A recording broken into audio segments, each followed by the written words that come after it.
te tā nau mai hoki mai ki tēnei kaupapa planting seeds in this segment of Bridge the Gap. Very fortunate to have the sister here with us today. So mihi ana ki a koe sis, e mihi ana ki tō maunga, ki tō awa, ki tō hapu, ki tō whenua, ki tō iwi anō hoki. So welcome to this podcast and happy to have you here. Yeah, thank you for having me. How are you this morning? Awesome. Super excited for this kaupapa and to have this cordial with you. So yeah, let's get into it. Let's get into it. So, you know, this kaupapa is around Bridge the Gap, and it's about really navigating a space of business and how people can approach it and how they could perhaps find the certain things that they need in order to support them in their own huarahi and journey. And perhaps that's a place to start. We all have a journey. We all have a story that contributes to the decisions that we make and the things that we do. And so for you, what's part of your journey that's really inspired you to get into this kind of mahi? Well, my mum, essentially, she's been an entrepreneur throughout me growing up, and so seeing her run her own business, have that free time, because that's what's been important to her, is always time over everything. So seeing that, I was like, cool, that might be something that I want to do as well, be my own boss. And I remember, I think I was like 7 or 8, and my mum made me go to the markets. She said, you're going to go here, you're going to sell these little things and see what happens, you know, make some putia. And I actually liked it. Wow. I liked being at the market, creating my own product, talking to the customers and selling this, whatever it was, and building that relationship. So I guess that's where the journey started for me back then. Not that I knew, but I just had some sort of passion, or I just loved it. And so when I was going through high school, I studied accounting. We didn't really have any exposure to business or what entrepreneurship was or innovation. So again, even through there, I didn't know that's what I wanted to be. You don't know, especially when you're in small towns and you don't have that exposure. You're like, am I going to be an accountant, or am I going to, you don't even know marketing exists. Like you only know go to Pack and Save or work at Macca's or, you know, warehouse. And so when I went to uni, I was going to major in international business, not knowing that there was a thing called entrepreneurship. And thankfully, through your first year, you have to take 7 core papers. Right. And all of those papers, you get exposed to essentially everything in the industry, from information systems to management to innovation to accounting and finance. And it was kind of there where I was like, oh, I didn't realize it was entrepreneurship. That's what I want to be, you know? Wow. So I had that exposure in that first year. And I was like, cool, made the decision there. This is what I was going to do, and I was going to go hard. Whoa, that's hectic. You know, that's awesome to hear, even just the story of markets, because that's a awesome space, right, to learn and to be just in that kind of environment. And obviously going from those market setups, you know, being under a gazebo to then having the aspirations of having a business or an organization, it's such a quantum leap to sort of get into that space. But what I hear is that's where it starts. And you're able to see it, you know, through your mum going through that whole process as well. But then going to uni, you're now figuring out, man, there's a whole new world in this space. And for you to make that decision, you know, I look at you, sis, you know, he rangatahi tonu koe, you know, you're still young in your years and your development. And for you to know that, man, this is what's lighting me up. What gave you that feeling to be like, this is what I'm committing to? Because what I know for sure and what I've heard is this is a hard journey. It's not for the faint-hearted. Yeah. I guess, sorry.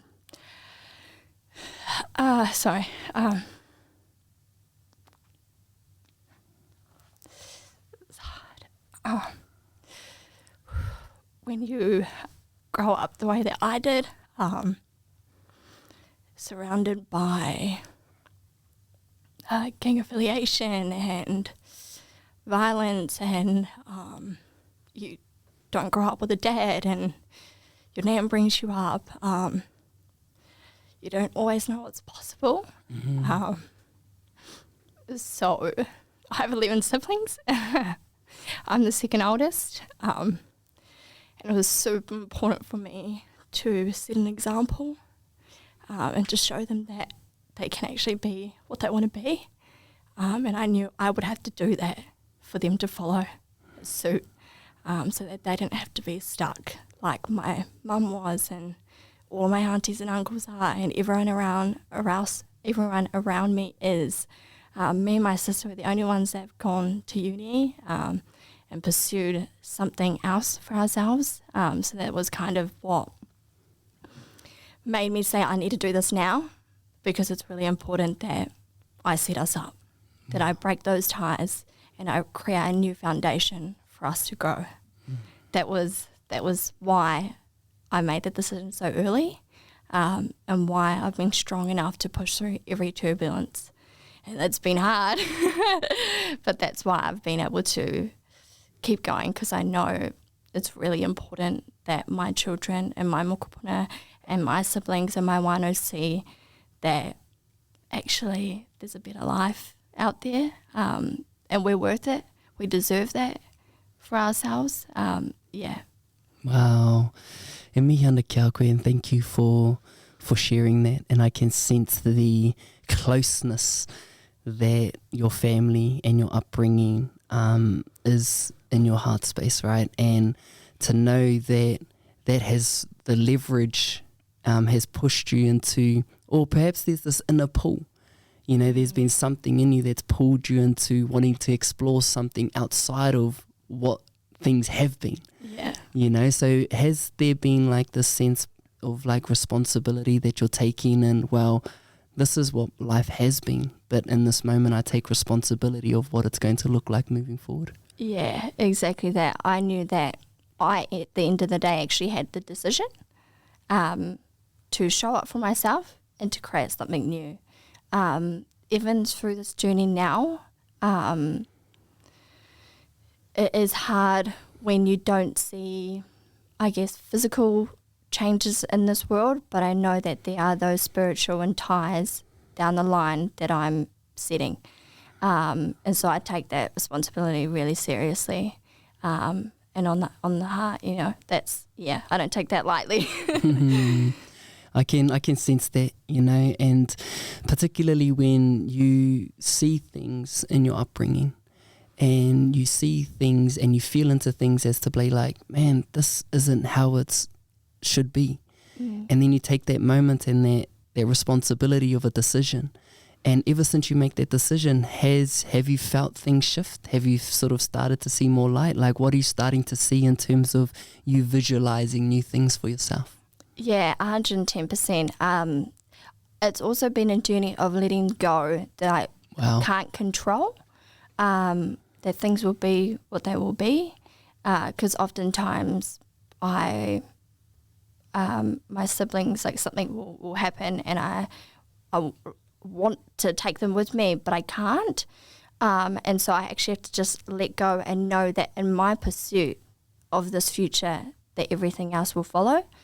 And that's still a work on. I think it's a constant work on, but yeah, we're getting there. Man, and I hear the different stages of your achievements, I should say.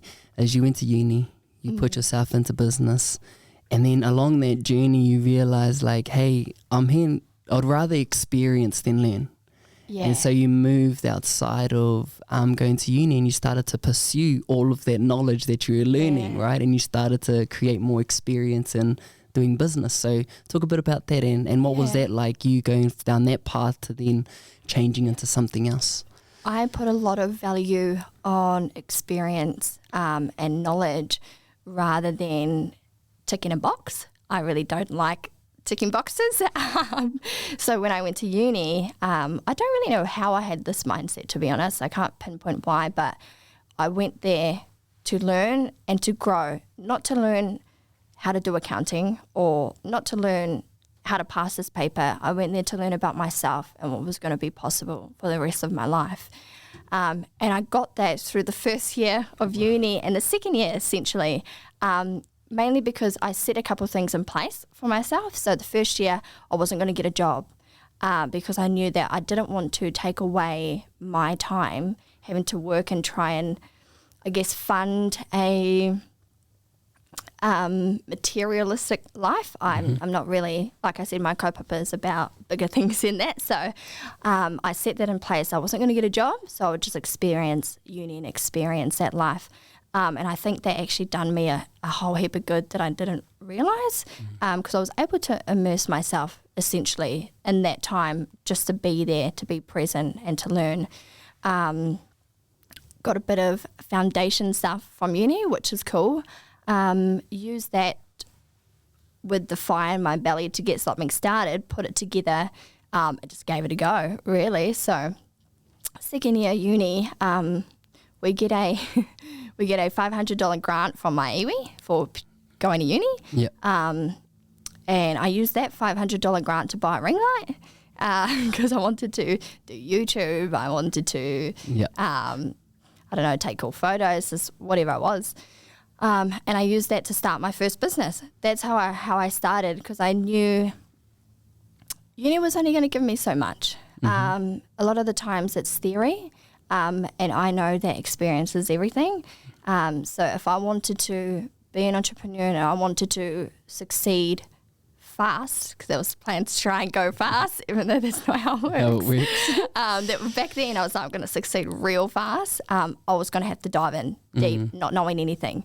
So I made a decision to, I don't remember what the quote that you said, the waka. So you build the waka as you row it. Yeah, I knew that I had to do that. So I literally just jumped in, didn't know everything, made all the mistakes that you ever could, because I knew that was what's going to help me move forward, rather than just ticking a paper or a box at uni, because it's those experiences and those life lessons that I took from taking that leap and actually jumping into something, which actually, brought me here and into these spaces now 4 years later.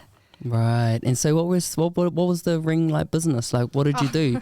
So you bought a ring light, and like, how did you turn that into a business? My idea was I was going to partner with a dress rental company. So they were essentially going to do all the logistics, all the marketing. I was just going to provide them the ring light, and we would do like a 60-40 split or something like that. Right. Because I wasn't that confident to do a website and to do marketing, all of that stuff. I didn't know what I was going to do. And so we organised all of that with this probably one of the biggest ones here at NZ. And the day I was signing contract, they pulled out, and I had already brought the stuff and kind of spent a bit of time. And I was like, no, it's coming to my house. Like, I had this whole big plan. So I said, oh, well, stuff it. Go do a website, go do an Instagram, come up with a logo, and just give it a go. And then that just started. So you hired out the ring light that you brought. Yeah, so we essentially, I call it like a photo booth. Photo booth company. So that's what we started out with. It was called Go NZ Events. And we made no sales for the first 6 months. Wow. I learned a lot about myself, to be honest, through that first 6 months. I think I cried every second day or something, because I had this vision that I was going to start making money and I was going to grow and I was going to become this entrepreneur, and nothing was going right. I don't know why I thought, when I knew nothing, that I was going to just blow up. Yeah, I was going to crack it right then and there. I was like, this is It's like the belief in your idea is like, of course everyone's going to love this. I was like, everyone's going to buy this. This is what everyone wants right now. And it just didn't work out that way. I hustled hard. I'm always like to be resourceful, because when you don't have certain resources, you got to make do with what you got. So I'd approach a whole lot of people and say, I'll come to your event for free, or that kind of stuff. We drove to Wellington, we drove to Palmerston, we done big events, but because we didn't have, I guess, the right product fit, it just still was giving us no traction. So we were still going around the country doing these free events and stuff like that, and it just still wasn't working. We weren't getting anyone to actually hire it out. We were just giving it to free for everyone. And it was about 6 months in, I was like, okay, took me 6 months to realise that it ain't working. We've got to do something about this. So I pivoted. I looked at the industry, and I realised people wanted it all. Rather than just a ring light, they wanted the backdrops, they wanted the balloons, they wanted the everything, the signage. So I said, okay, cool, let's become essentially a one-stop shop. So we pivoted into the event space, like fully, and then we started to get some traction. Then it started to roll, and I was like, oh, this is it. This is what it means for something to work. And so that was at the start of 2020. And then obviously we were only about 3 months in and COVID hit. Wow. We had probably booked out the next 6 months with events, but COVID hit, and it's kind of like, well, again, I just started to get the ball rolling. We just started to bring in some money, and then we had to pivot again because the whole hospitality industry crashed. And so, yeah, it was like, okay, thankfully it wasn't my full-time income or anything like that, so I wasn't in positions that other people Businesses may have were. been in, because we didn't have a warehouse and staff, and so I guess we were blessed in that sense. But we had to pivot again because we couldn't operate. And then at that time I looked over to America and the UK and was seeing, okay, what are these places doing, because COVID's everywhere. And they were doing a product called DIY balloon garland kits. Right. So this was back in 2020. I was like, I reckon this could work. And so I just researched probably the next 6 months about how we could create or bring about this product. And then COVID came up, and then we tested that product, and it done all right. Good enough that I thought, okay, sweet, this is what I want to do. Throughout that journey, though, there was, I learnt, because I was just starting, and when you start to make money, you want to make more, and you want all the money, essentially, because it's like, whoa, like I didn't realise I could get paid this much, or da-da-da-da. So I said yes to probably every event that came to me. That's right. With me not knowing how I was going to execute. And that put me in a lot of stressful situations. I could imagine. That because the money comes in and I'm like, yes, this client. And I learnt the importance of actually saying no and being honest with myself, that we're actually not there yet. We actually can't cater to these people, and it's not fair on them or myself to put us in that position. So that was a huge lesson. Wow. To say no. That's huge, and even just hearing that story, and you brought up a word about being resourceful, and sometimes when you don't really have anything, all you have is the resources that you do have. And the same person who said, build the waka as you row it, his name is Marcus Akata Brown. He was a mentor of mine for a long time and still is to this point, I believe. But he also says that resource follows vision. Right, so if you've got the vision, you create the resources to fulfill that vision, or if you have that vision and it's clear enough, the resources will come. And so for you to navigate and do all of these different pivots, but still holding steadfast to this, I guess, certainty that something is going to work. There's this belief, or there's this confidence, even when you're crying in your tears, that day when you get up and you get after it again, there's this underlying belief and certainty that something's going to give. And when the thing that I believe as well, and what I've experienced in my journey in entrepreneurship or starting something, it's very inconsistent in terms of the business that you do get. And so when those moments where it's just barren, right, where there's just nothing, you're just like, man, this is not the place to be. But it's a space to cultivate that belief and that confidence. But then when things start to grow, we sort of overextend. Because we know what it's like in terms of those times when you don't have money. And so you overextend in trying to do everything, but hey, we're only human and we burn out and we can't handle all of the work. And so within all of that, what are some of the main lessons that you've been able to take from this experience? Because you've also sold a business, right? So that's the one that I sold. So after we tested that e-com product, we also tested a branch in Wanganui. We tested a branch in Dunedin. With my sister, we tested a wedding branch. Because one of the things that I guess I learned or was ingrained of me at uni was fail fast and fail often, especially in those first 1, 2, 3 years. Just do that, because that's where you learn and grow fast. I think I just subconsciously had that in my mind. And so we were just testing everything. I was like, let's do this, let's do that, let's hire. And then it got to the point where, like you said, you burn out, or the vision changed for me in that business, and I was no longer, not that I wasn't happy with it, but I just knew that chapter needed to be closed. I think I had learned everything from it, and I had given everything I could to it, and it needed to come to a close. And that's when I made the decision that I was going to sell it. I listed it just on Facebook, Girls in Business group, got a whole lot of traction and engagement, and ended up selling it, which is That's full crazy. circle moment. Yeah. It's crazy selling a business earlier on, but also, you know, being able to give and get to that point, because it's hard to let go of something that you've essentially built from the ground up. Yeah. You know, but obviously there's something else that's just inspiring you to make those pivots, you know. And so what brought that on? Like, obviously you felt the passion wasn't there anymore, but something else must have been inspiring you, you know, like what was it? Yeah, so at that same time, back in 2020 when COVID hit, the same time I was researching those DIY kits, the econ product, I started working on ukaipo. I don't really know why I started working on ukaipo. I really can't, I think about this often, I can't pinpoint what came over me to start it, but I essentially had the two going at the same time. So ukaipo wasn't necessarily launched, but I was doing the research, the market research, talking to mums, talking to my mum about, you know, what was the story for her, and building up what that vision or mission was going to be for us. And so I guess the passion of that took over, and then the passion of Go NZ left. Right. And so I was like, okay, I think it's important that I let Go NZ go. It wasn't an easy decision, you're right, because when you build something from scratch, it's like your baby. You know, I put a lot of tears and sweat and everything into that, and so it was a lot to let go, but I knew that it was important for me to close that chapter, because things, you know, everything does come to an end, things do come full circle, and I needed to put my time and effort into other spaces that I was passionate about, like ukaipo. So we decided awesome. That's essentially what made me decide to sell it and let it go. That's awesome, even just have that kind of self-awareness. And, you know, the thing that, you know, I also was able to do just before we had this chat as well was talk to your partner.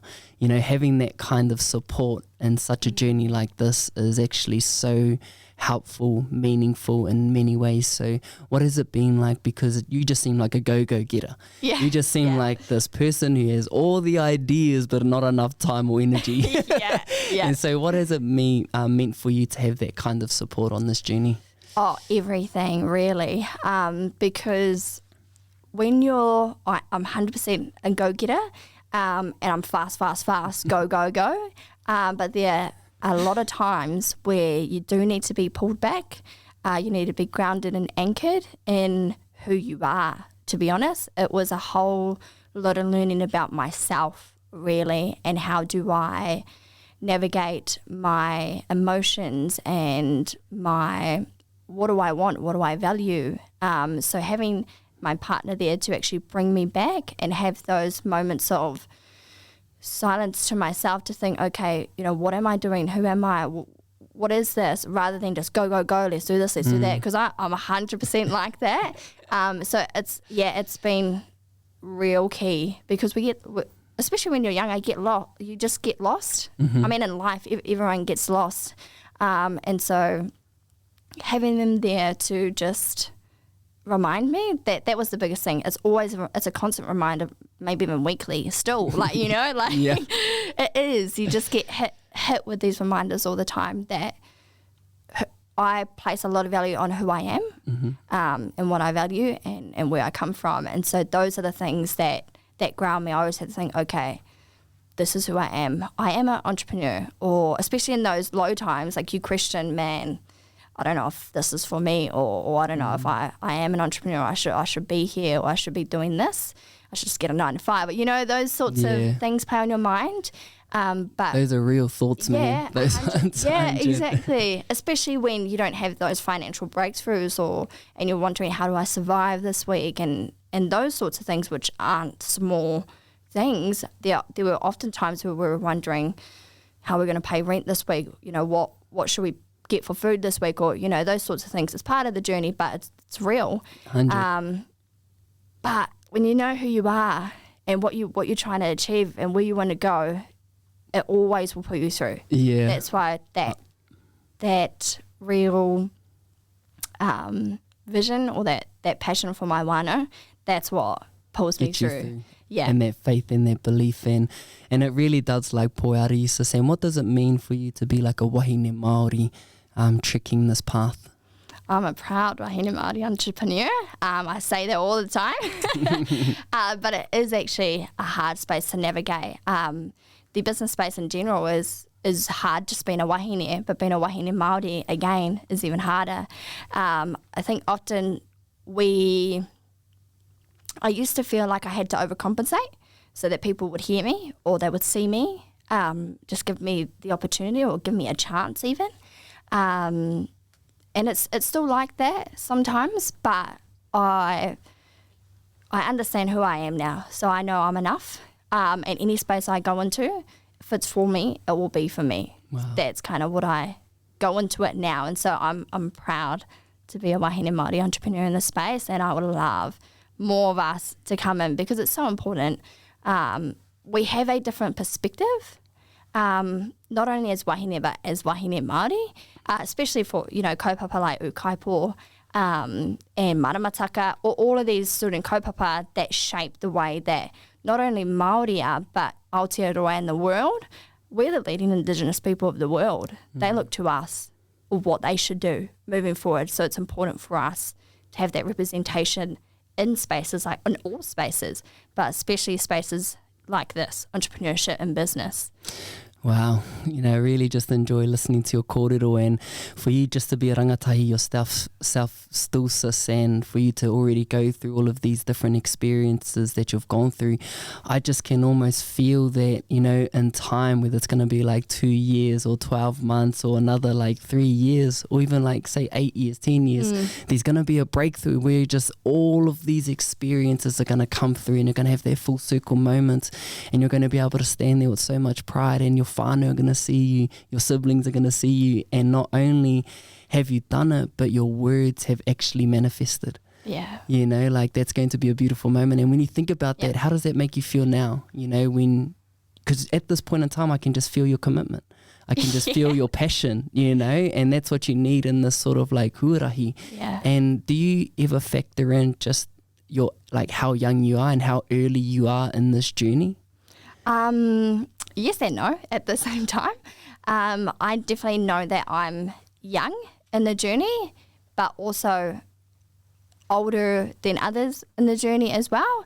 I guess it's cool to have those two parallel in each other. Like being a young 22 Māori wahine in the space for the last 4 years, I 100% think that's sick.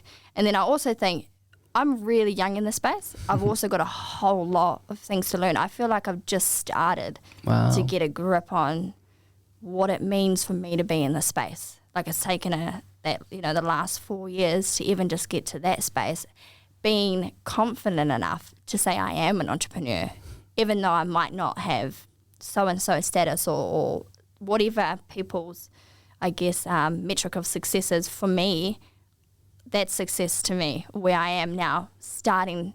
I feel like that seed that I planted 4 years ago is starting to sprout. Might be little, but yeah, it's starting to come up. Oh, and that's, I can see it as well, kua whakatote kā kanoa tōna wā ka pua wai, it will sort of like grow into something amazing, and sometimes we just don't know when that moment is going to happen, right? You see these opportunities, you have all of these different experiences, you have the ideas, and then you start to collaborate and you make all of these different connections that turns your ideas into something more grand. My ideas can start as something that could be like quite small, but in my mind it's big. And then you have a conversation with someone, and this is what's happened recently, and they make that idea into something way bigger. And you're like, whoa, so it opens up your mind to like what's actually available and what is there. And so I believe those kinds of connections, those kinds of support networks are very helpful in this journey of our ability to express. Because that's what I believe entrepreneurship is. It's an expression of creativity. So for us just to like close off, sis, or to wrap us up, being in the space of, e-commerce or doing things online, it is easy to fall into that trap of comparing.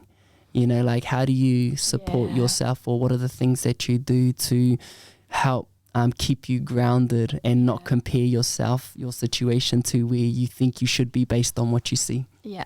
To be honest, it's a journey.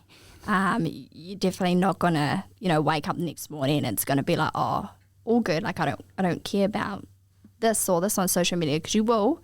But like it's taken me, it's literally taken me 4 years to get to this point where I'm like, it's actually not about what's outside of me. It's actually about what's inside of me and the vision that I am going to bring out rather than this or that, because at the end of the day, we all have a place here. We all have a reason or a purpose to do something, and no one can take that away from you. And so getting to that point isn't easy. But like I said again, when you know who you are and what you're trying to achieve, it just trumps everything. It will always pull you through. Wow, that's beautiful. And one final thing, sis.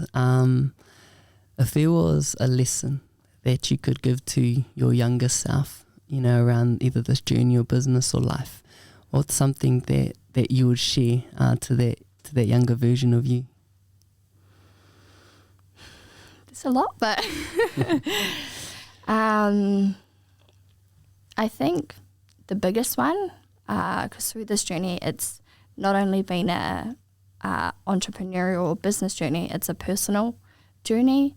And I think the biggest thing that I've learned about myself is that I am good enough and that I will always be good enough and I'm worthy of everything that comes my way.